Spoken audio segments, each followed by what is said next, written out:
Cyril Wecht, who lived in the neighborhood that I grew up in, a Holocaust survivor community called Squirrel Hill, which is a region of Pittsburgh, Pennsylvania, used to say that if the Kennedy assassination had happened in a foreign country, there'd been somebody, a leader of a foreign country, and the stories that had poured out about what happened, um, everyone in America would have said, "What a lie." They would have said it was all, a frame up and an attempt to create a plausible storyline. And Sir Wecht would know. He's one of the brainstormers of the cover story where I was tortured, brutally tortured, used, mocked, vilified, castrated, my loved ones murdered and raped, thanks to Sir Wecht and his cover story with Hillary Clinton. So he would know. He's the author of Grave Secrets. He's good at this stuff. He's expert. Well, what they don't want you to know, you would think would be easy for them to deny. And they make it hard for themselves by saying I wasn't tortured. By saying that neurological injury that they inflicted is genetic schizophrenia, is what they said. You're supposed to respect them for anything other than their real politic. So we know basically when it comes to me that I've been kept off stage with stage props and told to be silent and have been ignored by the criminally insane who constitute the leadership of the US government. We know that. It's easy to verify. But what exactly is it that these murderers are covering up? Why is it so hard for them to construct a story that's believable and supportable to the tune that John Lennon really died, that he was murdered, and that Jimmy Carrey was chasing Leslie Katz's skirt, so he missed the clues in Gail Burstyn that he could have saved John Lennon, and all of this has to be denied because the cosmology of Gail Burstyn matches the cosmology of Ringo Starr and Paul McCartney. Why is that so hard?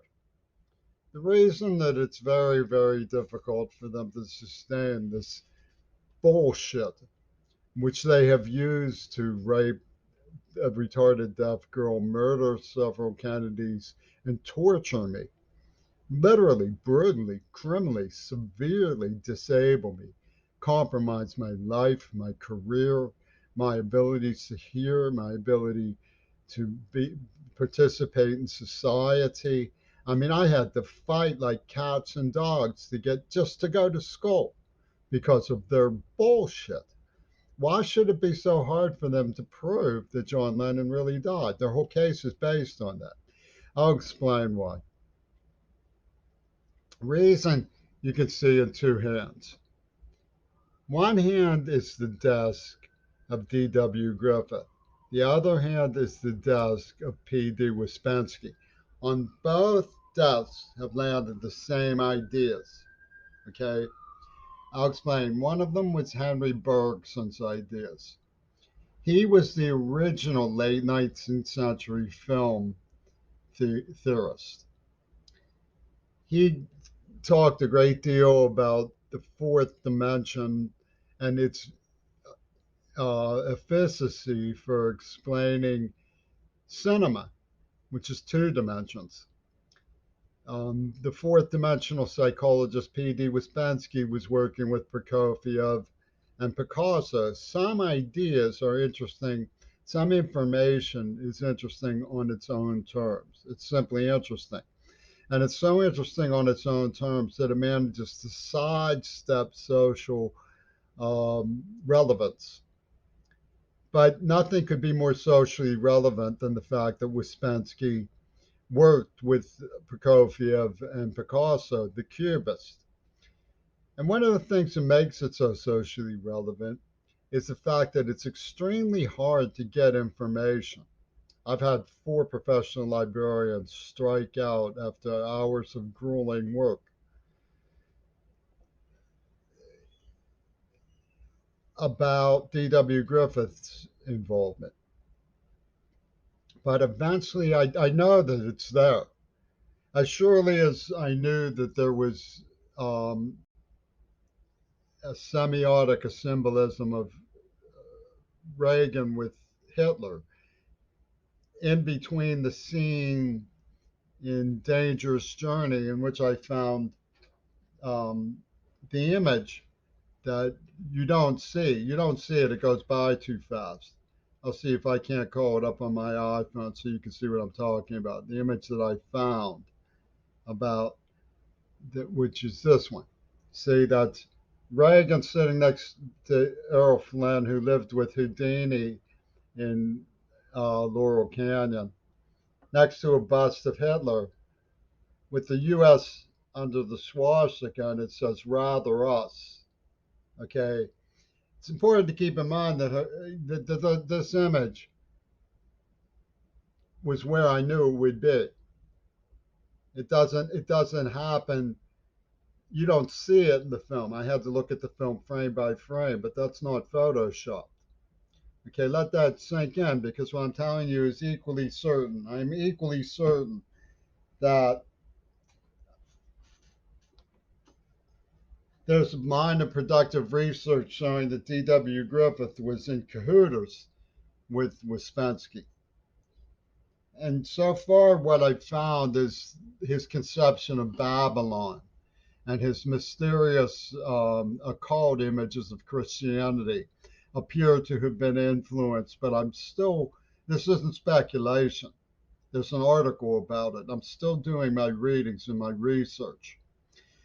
But the question is, and this is the reason why Hillary Clinton doesn't have the brains to be able to say Jimmy Crary is to blame for John Lennon's murder. Because John Lennon's murder, according to the super story, see, the image I just showed you is a super story that's in the background of a lot of Access Hollywood cinema.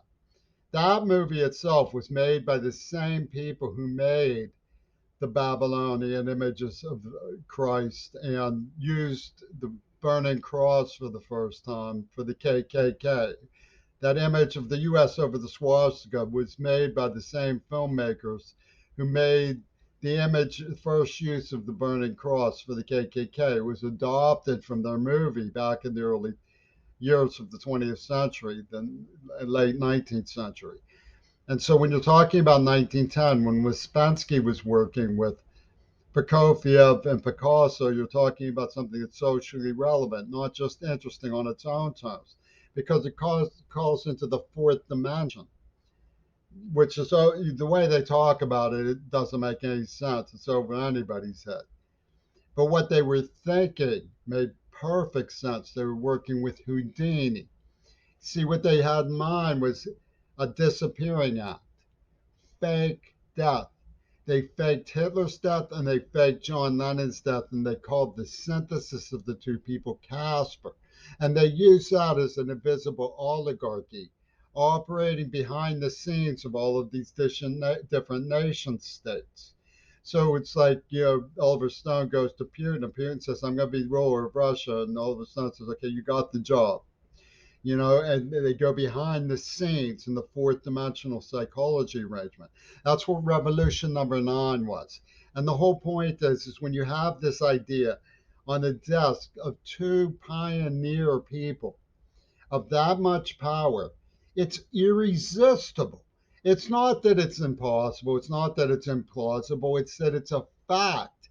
It's irresistible to them. And all of the history of this um, arrangement, a called arrangement, shows, specifically as the superstructure shows, that Lenin was in on the murder of JFK and he stepped out as his alibi so that he could be part of the ruling Mysterian culture that was behind things like Operation Medicine Man. You see the picture of Diamanda Gullis, a friend of Kim Kardashian, at the World Trade Center, and Cliff Robertson circling above it, and the card that Courtney Kennedy sent to me, the murders of two Kennedys when I wrote back. These are specific facts of reality that they have to scrub and scrub and scrub and pretend don't exist.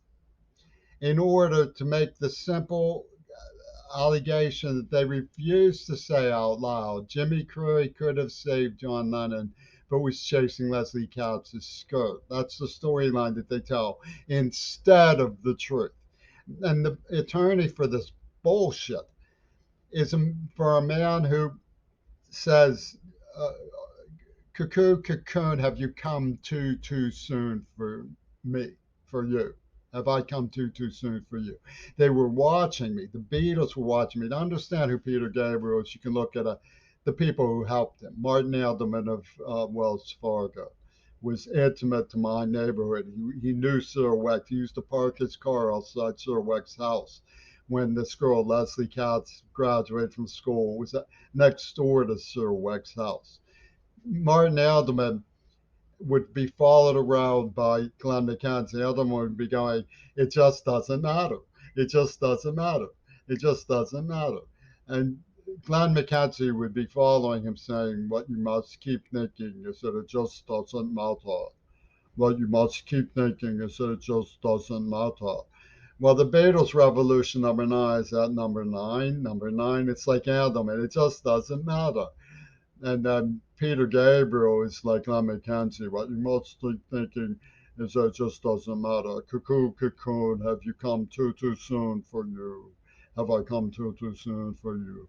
It's like the drone of the Mad Hatter in the form of a Attica State prison psychiatrist, who this cartel represents as the injured party and using a nerve implant in me because they say I tried to steal the bacon that was under the napkin at his elbow at the Seder. And this is one of the hallucinations that they claim. So we know for a fact that Hillary Clinton is a Ripper Hatter psychotic, that she's representing people who can't even say what they want people to believe because it's asinine. They can't connect the dots. The dots are all over the place. What the dots, when they do connect, come down to the fact that on D.W. Griffith's desk and on P.D. Ouspensky's desk was the same idea, the idea of subverting reality with a fourth dimensional presentation of their cosmology by a Houdini trick of Adolf Hitler and ultimately John Lennon, who managed to convert himself into a victim, even though all of his braves are laughing his ass off about the murder. And the script, the Texas School Book script, lists the people they murdered: Martin Luther King, Bobby Kennedy, JFK. And a look-alike of that person is on one of Robert Fripp's records. He used to spend the night in the Dakota with his old chummy Ian McDonald, a friend of John Lennon.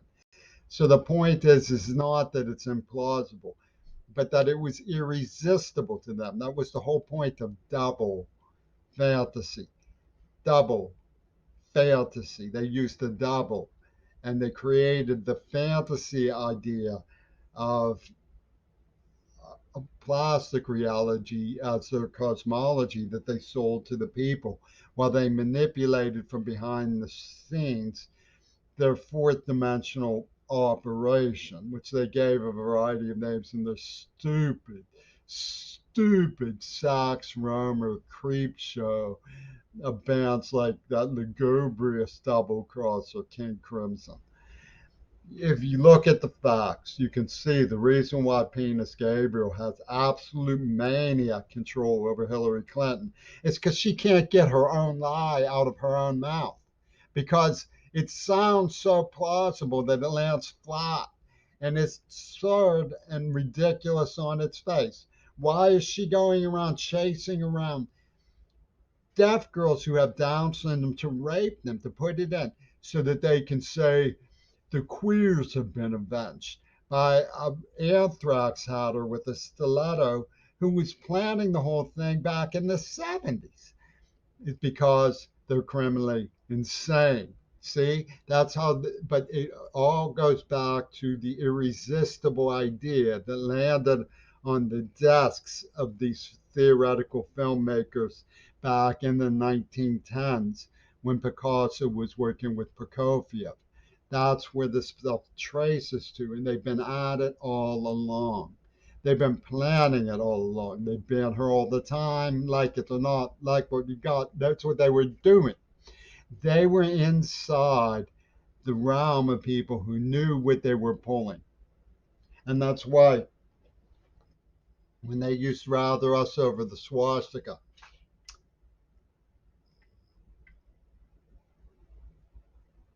when they use rather us over the swastika, they use a word that looks like Lazarus, which is back from the dead. Lazarus not only was back from the dead, but Lazarus could speak in tongues. It's a leapfrog liturgy. It's an axis who I don't personally see how anybody can stand. Literally, I don't see how anybody can stand a cosmology that's based on plastic reality. That's what I think of that stuff. Penis Gabriel and the Crow Hag, forget it. You know, David Bowie, people say, oh, he was so great. He was boiling heads with advertisements for the genocide. They were figuring out how best to execute and write themselves a little golden parachute called double fantasy. It was right there, irresistible.